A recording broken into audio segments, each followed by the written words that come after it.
Hello and welcome. This is James Blanchard Cisneros at your service.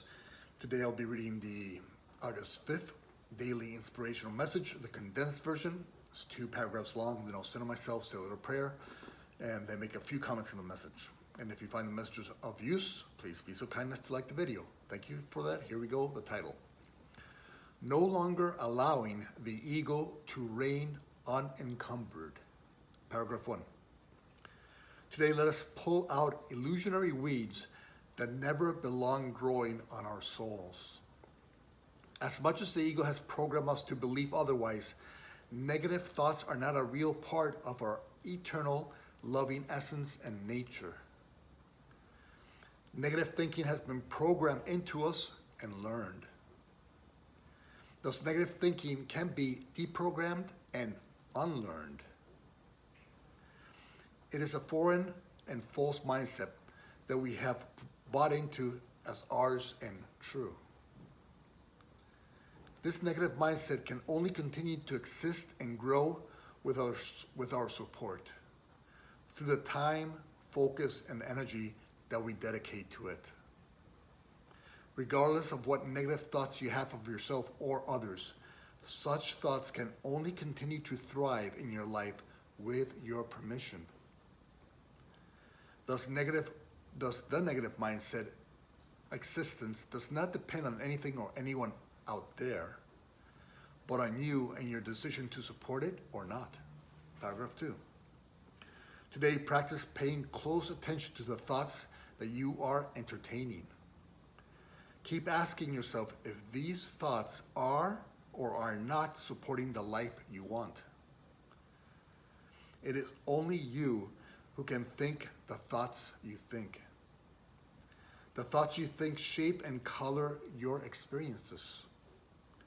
Practice catching yourself as quickly as possible when your thoughts are not in alignment with the life you want. When unsupportive thoughts try to enter your mind, truly feel how unlike these thoughts are to your loving nature and the life you do want. Then, through forgiveness, release these thoughts and let them go. Finally, thank those who were responsible for having you think these thoughts, for they are helping you liberate your soul by showing you that the loving truth in you can take back control of your thinking and thus of your mind and life.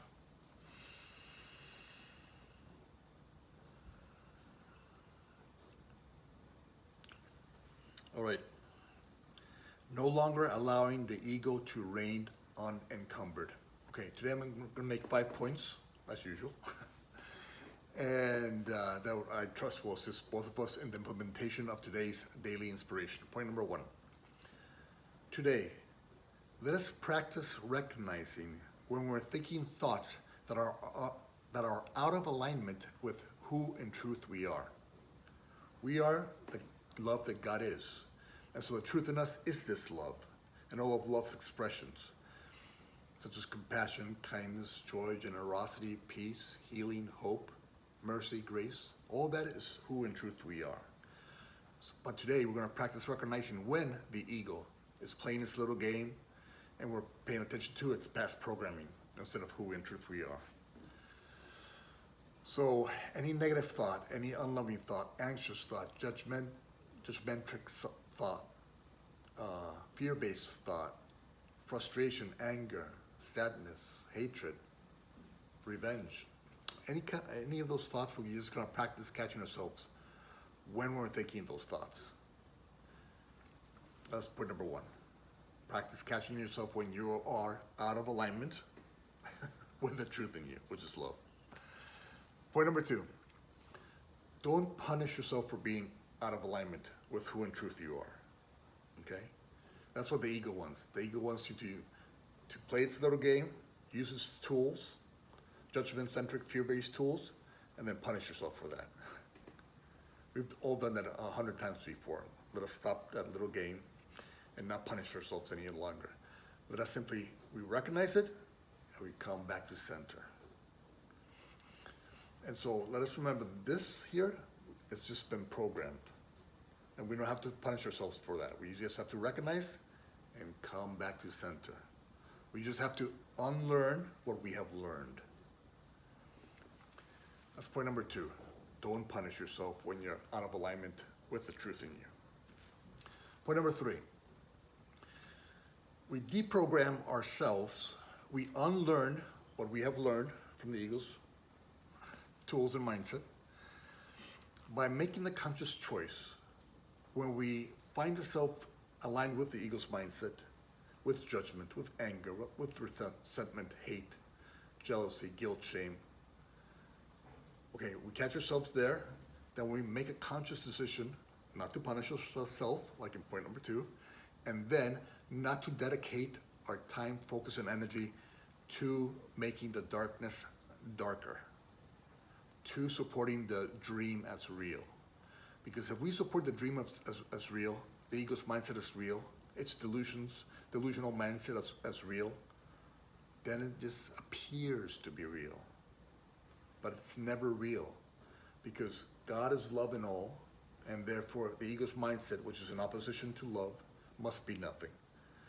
What is in opposition to all must be nothing, no matter how much we've been programmed to believe that there's nothing that is something. And so we simply and gently deprogram ourselves in point number 3 by ending the time, focus, and energy we are dedicating to thoughts, words, and actions that produce a life that we do not want. That's point number 3. Point number 4. The good news is that the power to deprogram yourself resides within you. It's not out there. Out there does not need to change. The only thing that needs to change is your mind about what you're thinking and where you're placing your time, focus, and energy on. And so when you're in an interaction with a brother or sister, maybe it's judgment comes up, or anger, or resentment, okay? Recognize you don't belong there. And keep asking yourself, are these egocentric thoughts bringing to me the life I want? And so you're doing that all in your mind. You're in the situation, but in your mind you're seeing that the thoughts and words that you're using that's producing a judgmental state of mind is not producing the life you want. And so all you have to do is recognize, okay, that's not the life I want. I'm making that choice right now. Therefore, I have the power to change my thoughts and thus the world that I see and experience, and how I see it and experience it. And so point number 4, you have the power, not anyone or anything out there. So you can change your life by changing the thoughts you think and those thoughts that you support with your time, focus, and energy. That's point number 4. The power resides within, not out there. And the last point, point number 5. Just be vigilant throughout the day and keep practicing catching yourself when you're out of alignment. Because the more times we get to go from out of alignment to alignment, from out of alignment to alignment, from out of alignment to alignment, the quicker we get to recognize when we're out of alignment, because we got to practice going from out of alignment to in alignment.